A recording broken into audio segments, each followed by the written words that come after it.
Imagina esto: un agricultor en el Vietnam rural, sin bata de laboratorio, sin título en agricultura, sin un bote de $300 de hormona de enraizamiento sintética, solo un pequeño tarro de miel cruda sobre un estante de madera.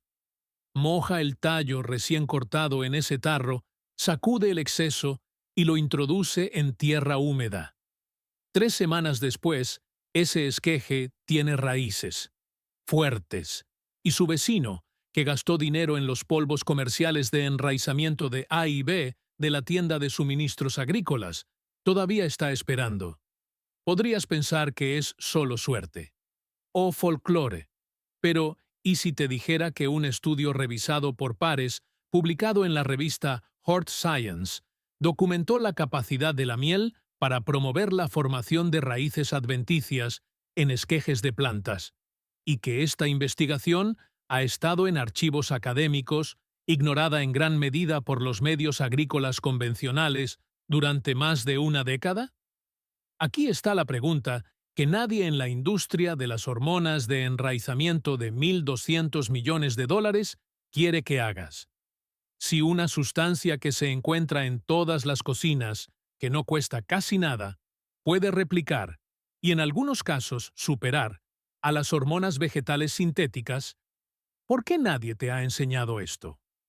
¿Por qué no está en ningún curso de jardinería?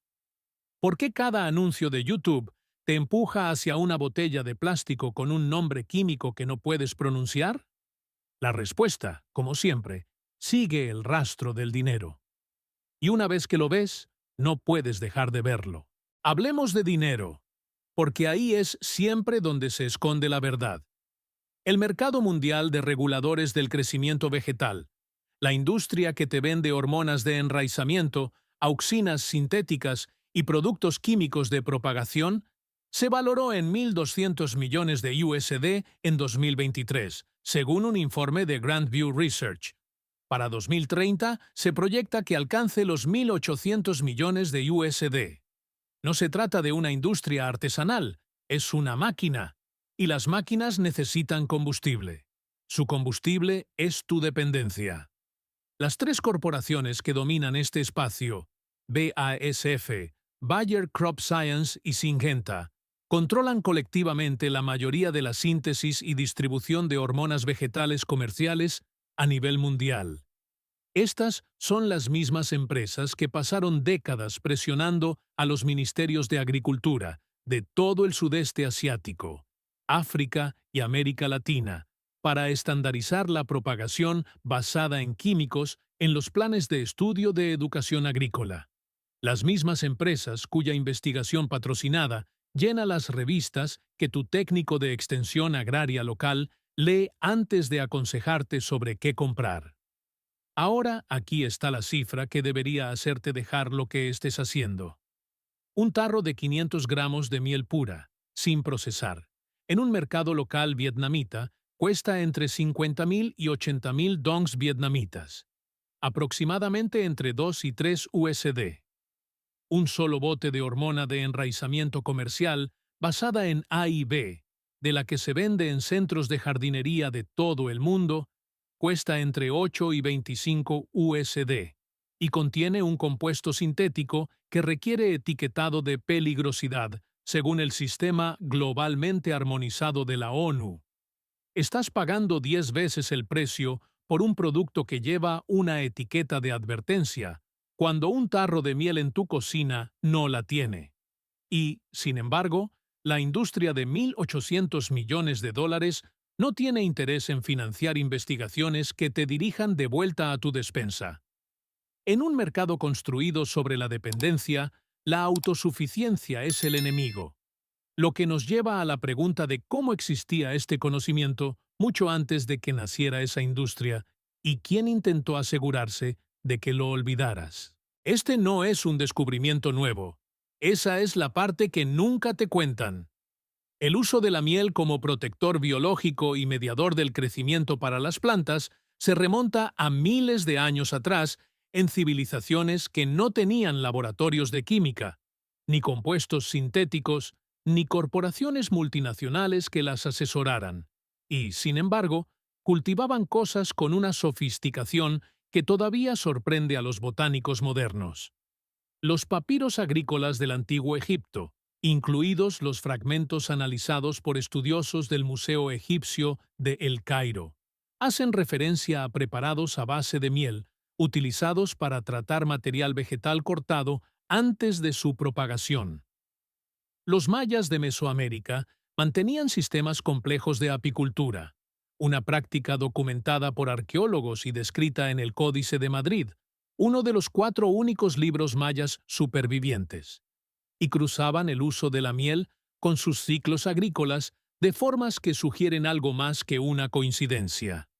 No eran conjeturas primitivas, eran observaciones refinadas durante generaciones, transmitidas por tradición oral y manuscritos, que codificaban una comprensión funcional de lo que la miel hace al tejido vivo mucho antes de que existiera la palabra antimicrobiano. En la Europa del siglo XIX, las revistas botánicas, incluidos los primeros volúmenes de Gardener's Chronicle, publicado por primera vez en Londres en 1841, contienen referencias a lavados de miel aplicados a las heridas de injertos y al material de propagación recién cortado para evitar la podredumbre. Los horticultores de la época victoriana comprendían empíricamente lo que ahora podemos explicar molecularmente. El conocimiento estaba ahí, documentado, circulando entre cultivadores serios. Luego, llegó la revolución química posterior a la Segunda Guerra Mundial. Entre 1945 y 1970, la industria agroquímica mundial se expandió a un ritmo nunca visto en la historia de la humanidad, impulsada por una infraestructura química de tiempos de guerra que necesitaba mercados en tiempos de paz. Las auxinas sintéticas como el AIB, ácido indolbutírico, fueron patentadas y comercializadas.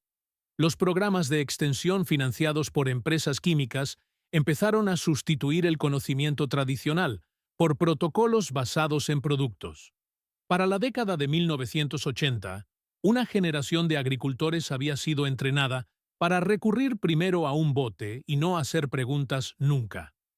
El conocimiento no desapareció, fue desplazado, y el desplazamiento, cuando se realiza sistemáticamente con el respaldo de una industria de $1.200 millones, se parece mucho a la eliminación. Pero la ciencia tiene una forma de resurgir. Y lo que revela la siguiente parte sobre lo que la miel hace realmente dentro de un esqueje te hará preguntarte por qué esto se consideró controvertido en primer lugar. Entremos en la biología, porque aquí es donde la historia deja de ser folclore y empieza a ser innegable.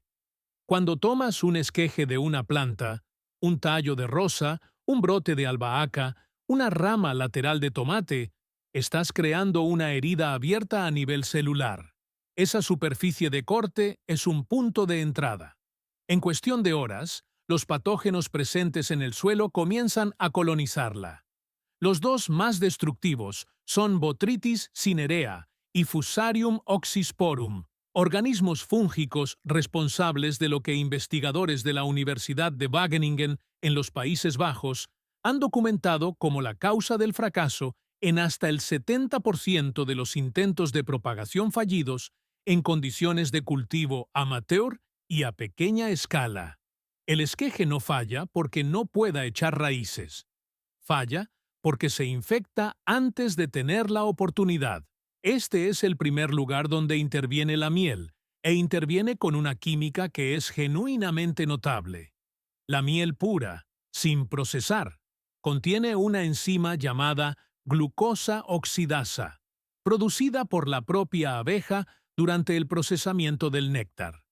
Cuando la miel entra en contacto con la humedad, incluido el fluido en la superficie de un corte fresco de la planta, la glucosa oxidasa cataliza una reacción que produce peróxido de hidrógeno. No del tipo concentrado que daña los tejidos que encuentras en una botella de farmacia, sino una concentración baja y sostenida, medida en aproximadamente 1 milimolar, que está precisamente dentro del rango documentado por investigadores de la Universidad de Waikato, en Nueva Zelanda. como eficaz para una acción antimicrobiana de amplio espectro sin causar citotoxicidad a las células vegetales. La herida está siendo higienizada por una reacción química de liberación lenta que la propia miel genera al contacto. Pero la acción antimicrobiana es solo la mitad. El pH de la miel se sitúa entre 3,2 y 4,5, lo que la hace inherentemente ácida.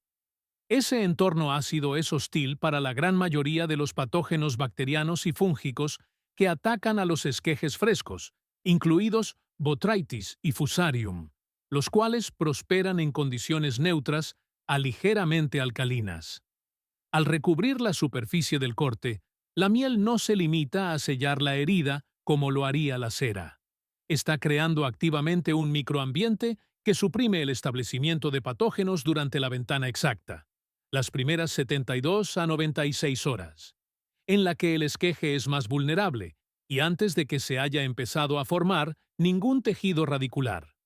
Lo que esto significa en la práctica es que la miel está realizando la misma función protectora que los tratamientos fungicidas incluidos en muchos polvos de enraizamiento comerciales, sin química sintética, sin etiquetado de peligrosidad y sin contribuir al problema documentado de la resistencia a los fungicidas que la FAO señaló en su informe de 2021 sobre protección sostenible de cultivos.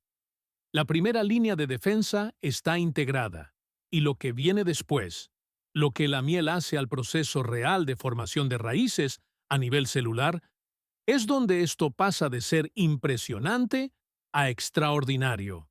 Ahora nos adentramos más en la célula, porque la protección antimicrobiana es solo el acto de apertura. El segundo mecanismo es donde la miel deja de ser un escudo y empieza a ser una señal.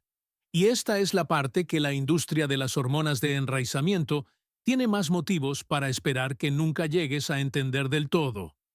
Los esquejes forman raíces mediante un proceso llamado enraizamiento adventicio, el desarrollo de tejido radicular, a partir de células que no son de la raíz, normalmente en la base del tallo cortado.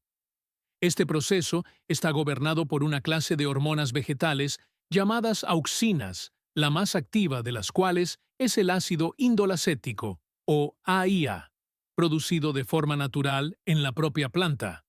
Los compuestos sintéticos de los productos de enraizamiento comerciales, AIB y ANA, son análogos de laboratorio diseñados para imitar al AIA.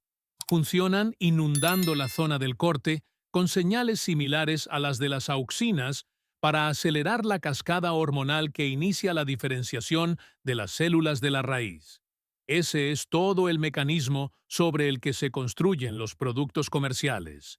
Esto es lo que la investigación muestra sobre la miel. Un estudio publicado en Heart Science, la revista revisada por pares de la Sociedad Americana de Ciencias Hortícolas, examinó el efecto de las soluciones de miel en la iniciación de raíces en esquejes de madera dura y encontró mejoras estadísticamente significativas en el porcentaje de enraizamiento, la longitud de la raíz y el peso seco de la raíz en comparación con los controles no tratados.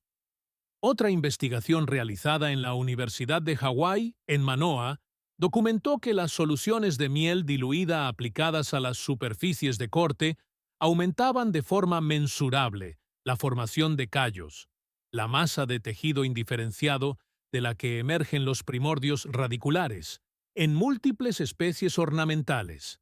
Los azúcares de la miel, principalmente glucosa y fructosa en concentraciones entre el 70% y el 80% de la composición total, crean un gradiente osmótico en la superficie del corte que extrae el fluido celular hacia afuera, estimulando la actividad metabólica de las células del cambium, exactamente las células responsables de iniciar ese tejido de callo.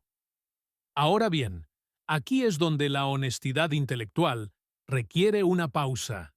La miel no es un sustituto total de las hormonas de enraizamiento sintéticas en todas las condiciones. En las operaciones de viveros comerciales a gran escala que propagan miles de esquejes bajo humedad y temperatura controladas, Las formulaciones de A y B ofrecen resultados más precisos, consistentes y de dosis controlable. Esa es la verdad, y cualquiera que te diga lo contrario está exagerando. Pero para el jardinero doméstico, el pequeño agricultor, la persona que propaga 50 esquejes de rosa en un patio trasero, la diferencia en el rendimiento es estrecha, la diferencia en el coste es enorme, y la diferencia en la seguridad ni siquiera es una comparación que merezca la pena hacer. Este es el momento en el que tienes que hacerte un tipo de pregunta diferente. No, ¿funciona esto? La ciencia dice que sí, sino, ¿quién soy yo en esta historia? ¿Eres la persona que sigue comprando la respuesta de una industria de 1.200 millones de dólares a un problema que un tarro de miel ya soluciona? ¿O eres la persona que acaba de cambiar su forma de pensar sobre qué es el conocimiento, quién lo posee y por qué? Porque lo que viene a continuación es la parte en la que realmente haces algo con todo esto. Todo lo que has escuchado hasta ahora no significa nada si no sabes exactamente qué hacer con ello. Así que vamos a hacer esto completamente concreto, porque la diferencia entre la teoría y una planta viva y enraizada en tu mano se reduce a unas pocas decisiones precisas tomadas en el orden correcto. La primera decisión es la miel en sí. Esto no es negociable. Necesitas miel cruda, sin procesar y sin pasteurizar. La enzima glucosa oxidasa que impulsa la reacción antimicrobiana del peróxido de hidrógeno es una proteína, y las proteínas se desnaturalizan con el calor. La miel comercial que se vende en la mayoría de los supermercados ha sido pasteurizada a temperaturas de entre 70 y 78 degrees, lo suficientemente altas como para prolongar la vida útil y mejorar la claridad, y lo suficientemente altas como para destruir la mismísima actividad biológica que intentas aprovechar. Busca miel etiquetada como cruda o sin filtrar, procedente de un apicultor local o de un mercado de agricultores donde puedas verificar que no ha sido tratada térmicamente. En Vietnam, la miel rung o de flores silvestres vendida directamente por apicultores en provincias rurales cumple sistemáticamente con este estándar. En términos de coste, seguirás pagando entre 50.000 y 120.000 dongs por un tarro que servirá para cientos de esquejes. Compáralo con la solución de la industria de 1.800 millones de dólares, y la aritmética habla por sí sola. La segunda decisión es la concentración. Tienes dos opciones viables, dependiendo de lo que estés propagando. Para esquejes de tallo tierno, albahaca, tomate, coleo, impatiens, diluye una cucharadita de miel cruda en 2 litros de agua limpia a temperatura ambiente. Remueve hasta que se disuelva por completo. Sumerge los 2 o 3 centímetros inferiores de tu esqueje en esta solución durante 4 a 6 horas antes de plantar.